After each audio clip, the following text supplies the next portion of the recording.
Hello, my name is Tim O'Brien, and welcome to the first developer devlog for my very first video game. If you've never seen a devlog before, what that means is this is just a very short blog type video where I'm just going to talk a little bit about the game and where my progress on that game is at the moment. So I know in the first video I posted, the poolside chat, I mentioned that I was going to be making a video game, but I never actually talked about how I planned on carrying that out. I talked about the difficulties that come with trying to make a video game. I mentioned in that video why I wanted to do this, but I never actually explained how I was planning on getting there. So the point of these devlogs is to show you what exactly I'm going to be doing to make a video game and what it takes to start a project from beginning to end and finish and release it. It's a lot of work. The video games are usually made by big teams of people, so I'm just one dude. It's more than possible, believe it or not. I'm actually so impressed by how many resources there are I can use nowadays to make a game happen very, very quickly. Speaking of quickly, there's a reason I'm starting one of these devlogs now, and it's because I am making a game now. I am making a project for something called a game jam. Now, a game jam is sort of a friendly competition. It's not really, the point isn't really to win. It's just a timed period of time where your only goal is to come up with the most creative video game you can in the shortest period of time. And the idea here is a lot of indie game developers, they have to compete with a lot of the big name guys, like I mentioned in the first video. My competition right now, if I were to want to release a game on the Steam store, which is actually the goal to eventually have something I can sell, which is pretty cool to say out loud now that I'm thinking about it. The idea of the game jam is to speed run that process. If you don't give yourself restrictions of some sort and a time limit, you're not going to get anything done quickly. You're just going to have a looming deadline like, okay, my boss wants me to make a game that's gonna sell more copies than Super Mario Brothers, God of War, and Legend of Zelda combined. I gotta give him something good. I mean, I know no one is ever gonna be able to come up with a game like that, but it feels like that's the pressure you have because your competition isn't just other indie game developers. My competition is actually going to be every big developer plus every other form of entertainment available right now. I'm competing with TV, movies, and people's social lives and other hobbies of theirs for their time. And because of that, I'm going to really think about what it is I'm doing to stand out. And so the idea of a game jam is to just get some outside the box thinking going very, very quickly using what little resources I have available to me. And by the end of this, I'll have something that I can turn into my first commercial game. With that in mind, I should probably tell you about the game jam. The game jam is something called Metroidvania Month. Now, I'm not going to explain what that means now. It's going to take way too long. But all you need to know is it's a 2D action game in the style of Super Mario Brothers, except instead of doing a bunch of smaller levels and trying to get to the end of them, the goal is to find a bunch of items so that you can get to the end of one big level. The whole point is to explore and find out what's going on in this one space. I think that's a really good place to start for level design, because instead of having to worry about chopping this up into a bunch of smaller digestible pieces that I then have to understand on that level, I think treating this like it's just one long level is really going to help me keep on track to finish my first project. I thought this was a good jam to start with. So the idea is that everyone has about a month to come up with one of these games in this genre. To help speedrun that process even further, they gave us a theme. The theme for this game jam is ruins. That makes sense because in a Metroid, the series that kind of spawned this genre, you're exploring the ruins of an alien civilization. It's a very obvious choice for a genre like this. With that being said, we want outside the box thinking, don't we? So I can't go that route, especially because I have a feeling I'm going to be competing with a lot of much more talented game developers than I, people who have programming experience and much more intimate knowledge of art, even just making music. That might be how I can stand out, and I'm going to be up against people who have lots of experience making music and sound effects for video games. On top of that, there's about 1,000 people right now who are submitted to this game jam. So the point is, there's gonna be a lot of people who want people to play their game, and a lot of people are gonna go with some kind of caves and exploring actual ruins. So I don't want to go that route. It's gonna be too obvious. With that being said, I think I can make something interesting if I go a different route. So instead of going with ruins like ancient ruins or something like that, in my game, there's going to be a character who ruined something. That brings me to how we're going to come up with our game. I found that I like to work backwards a bit. I like to have a title and get an idea of what kind of game I could make off of that title. I've come up with a few projects I want to work on through that method. And this is kind of the idea that solidified to me that I may be onto something with that. Working backwards from the name. I came up with a name for this.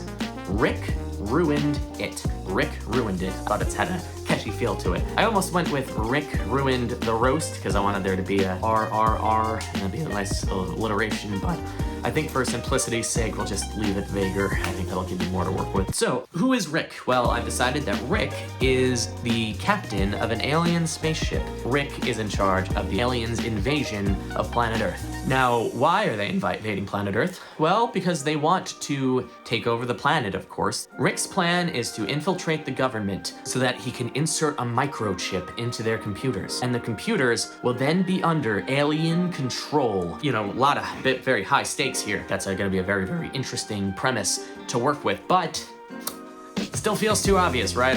It feels too simple. I could already make a whole game with just that premise alone, but you know, it would still feel a little bit like, okay, I'm just gonna make a, you know, like a stealth action shooter or something. You know, it's not quite gonna hit how I want it to if I just make it that straightforward. I decided that you're not actually going to play as Rick, even though he's the title character. I think it would be a little more interesting if something goes wrong on Rick's mission. Starting with the title, something didn't just go wrong on Rick's mission. Rick ruined it.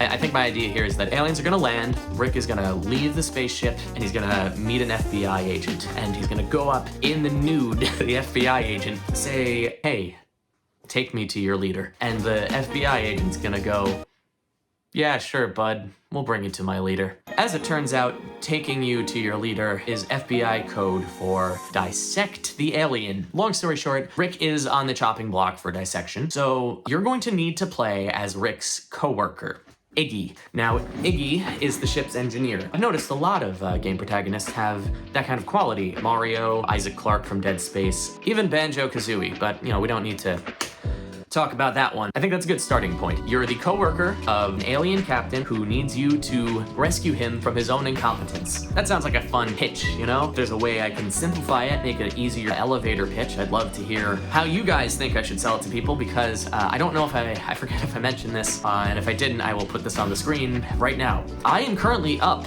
against 1,000 people's games. There are 1,000 other developers who are making games for this game jam, so I need to be able to stick out against all of those games so that at least a few people are interested enough to play it. And really, if I get like, I don't know, 10 people who don't actually know me to play this game and go, hey, that's pretty fun, then I think I'll have hit the goal here. I think I'll know I'm on the right track and I'll be able to make a bigger game, maybe even from what I'm making here. A lot of game jam games, they are made with the intention of expanding into a full retail experience. So that's the elevator pitch. I'm gonna tell you a little bit more about what you're gonna be doing in the game, and then I think I'll wrap this up because I would like to get a video out today. I want to get a chance to explain to you what I'm going to be working on in a shorter, more digestible format than the first video I posted. I think in a few days, once I've gotten the prototype up and running, I'll check in with you guys again and show you what I'm working on. In the meantime, here's a tease at what you can expect. Here's the character design for Iggy. I wanted to make a sort of classic alien, the 90s, 2000s idea of what an alien looked like. X-Files, I guess, had a very big cultural impact back then. I think that's where people got it from, but you know, I can't be sure. I never watched those shows. I was a cartoon man myself, so I gave him sunglasses. You may notice I gave him sunglasses and I did not give him a mouth. And if you're wondering why I made those choices, I wanted Iggy's character design to reflect that he was a little more relaxed. His demeanor is going to be a little bit petty. He's not going to be a very talkative guy, but when he does talk, it's going to be very, very subdued. I think he's going to have a nice dry humor about himself, very subtle. And I think what I want to do is have his dialogue come out through his thoughts. I'm going to be voice acting him in the final release, and I want his dialogue to kind of come out as like a thing here, that it's just radiating from his head. Obviously, I don't need to give him a mouth, and what that's gonna do is make it so I don't have to worry about animating a mouth, so that I can focus a little bit more on making him a functional video game character. I also gave him the sunglasses, partly because I think it'll look cool, and it will give me less work, but also I think it'll just give him a bit of mystique. I mentioned all those Adult Swim shows I like, and part of the charm to me, those old Hanna-Barbera designs, is you can't see their eyeballs. You don't know what they're thinking half the time. They could be smiling, but they could have sociopathic rage bubbling underneath. It's an interesting dynamic to have between the audience and the player character, I think. If you're not always sure what Iggy's thinking, but just by looking at him, you're like, all right, I think I know what this guy's thinking. That's what I'm trying to communicate here. Hopefully it came through in the final design. As for the hoodie and jeans, he needed a disguise. He's, unlike Rick, he is competent at his job, so he needed something to put on, and I thought it would just communicate a very relaxed demeanor, because this is going to be a relaxing game. I didn't want to think that they have to go poking around everywhere. This is going to be an exploratory experience that you can just take at your own pace. Talk to the locals, see what they want you to do for them, and then you can decide if you are feeling generous enough to give them your time. You know, I want to find ways to make it feel worth it for the player to do that, but I also don't want you to feel like you need to, and that's going to be a difficult balance, and I don't think I'm going to strike it in the Game Jam version of this game, but that will be eventually the goal of the final project. Oh, right, the skateboard. Yeah, I needed a hook, something I could say, here's the game that I'm making, in about a sentence or two, beyond that initial story pitch I gave you guys. So if someone asks me what kind of game I'm gonna make, here's my pitch. You're gonna play as an alien with a skateboard. I thought a skateboarding adventure game would be a cool approach for this. Partly because should eliminate the need for me to worry about a leg running cycle. I will give him a walk cycle at least if I have time for the final game. Maybe he'll hit me, maybe for the game jam, he'll just stay stuck to the skateboard. Might be kind of funny. My idea with the skateboard is that he gets the skateboard from like a group of local kids, the first thing that happens to him. And so the skateboard is gonna be your main way of exploring, and that's the thing you're gonna be upgrading. In Metroid, Samus, the main character, has a robot suit. Basically, it's like a mech suit, kind of like, I don't know, RoboCop.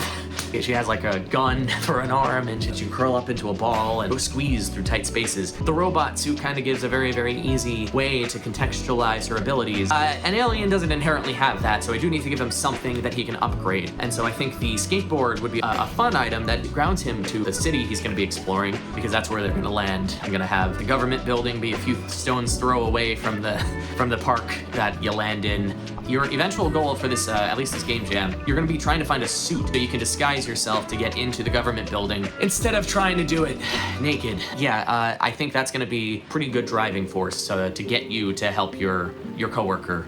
Because you don't want him to die, and him dying would mean that you get fired, and you don't, you kind of need to be paid that week. I think eventually, I don't know if I should add a ticking clock element. I feel like this feels a little at odds with the relaxing nature of this, so maybe I'll just have him hang out just outside the dissection room. Maybe Rick's like giving you phone calls to let you know he's alive, just giving you check-ins like, hey man, everything's cool here in the FBI headquarters. They told me they were gonna schedule me for a doctor's appointment later. I've always wondered what a Nerf doctor's office looked like. See you later. I can't stand this guy already. Yeah, I think Rick, who I haven't decided a character design for yet, but I think I'm picturing it's gonna be the inverse of Iggy. Maybe his head will look like a head of broccoli, I don't know. He'll let you know he's alive, and that way you don't have to stress it out too much. Every time you get a new item, you know, he'll let you know. Maybe. I'll find ways to, I think, reassure you that nothing is going to happen yet, but that you do need to get around to it, I think. While I figure that out, I think that's a good place to start. We have an alien. I'm gonna be giving him a skateboard to upgrade. I'm gonna be getting it from a group of local kids, and I think the local kids are gonna be bullied by either like a 10-year-old or a 13-year-old. I haven't really decided what he looks like yet, but I want to make this 10-year-old your nemesis, because how often do video games make your nemesis someone so relatable, and a grown adult having a feud with an actual child? You have no idea how many times I see this play out in real life. So I think that's gonna be a fun little dynamic to give you a villain. You're not gonna be fighting enemies in this one. You're gonna be solving puzzles, I think, to get the things you need to get to the end so that you can save your coworker. It's gonna be fun. I think that's gonna be a fun game if I can design it right. I'm a little worried about what I'm gonna do about levels right now. A skateboarding game, I feel like a city is a good place to explore, but I'm having trouble figuring out how I'm gonna design levels around someone who can ride a skateboard, so I don't think he's gonna be on the skateboard the whole time. I need to find a way to make this accessible to people who don't play video games, because a lot of my friends and family are gonna be playing this, and I want them to understand the game I'm making, but I also feel like I should find a way to make the levels reflect someone who maybe masters the controls a little bit more. That's Nintendo. That's always been Nintendo's complication. They've been trying to find a way to make it both. They want to make those kinds of games that I would like to make a little more accessible to people, and so what they do is that they strip back some of the more complicated stuff, like they make the controls very simple. The story a little easier to understand. They're not as ambitious with it as maybe I'm trying to be right now. They don't try to touch on the complexities of the human nature the way I described Wario in the last video. They do trying to at least make maybe grander adventure games a little more approachable to people. While this isn't a grand adventure game, I do want it to be a sizable one eventually. So yeah, that's the game. You're gonna be exploring a city as an alien with a skateboard. You have to rescue your coworker from the FBI, complete the mission. I hope that's enough of a pitch. Clip that up into a short and ask the Void what they think about my game idea, if they think it's a good one, and we'll see what happens. As for what I'm doing next, to make this game, I'm gonna be using a program called Unity. Unity is something called a game engine. Game engine is there's a lot of options, and I'll get into why I picked this one next time. Unity is the most accessible one at the moment, and more importantly, it is free to use even if I'm selling the game I make. So I think that's going to make this whole process a lot simpler. And also, there's a few tools, plugins, add-ons, whatever you want to call them. They work with Unity, little programs I can add to Unity Playmaker, and I also downloaded something called the Corgi engine, and it has nothing to do with dogs, but maybe I'll add a dog to this game, I don't know. I think with those tools, I'm gonna make all the programming that I talked about, maybe intimidating me in the last time, a little more approachable for myself, because they work visually. I can't explain it all right now, but everything's gonna work very visually. I'm gonna be able to point and click and hopefully understand what I'm moving around. I don't have to fuddle with the keyboard as much, so it's gonna make it a little more intuitive for me. I'm very excited to show you what I'm working on next. Probably expect to hear from me in a few days. Next time, I think I'll show you what I have for next Friday, because I think the jam ends in 7 days. Oh no, I just said it out loud.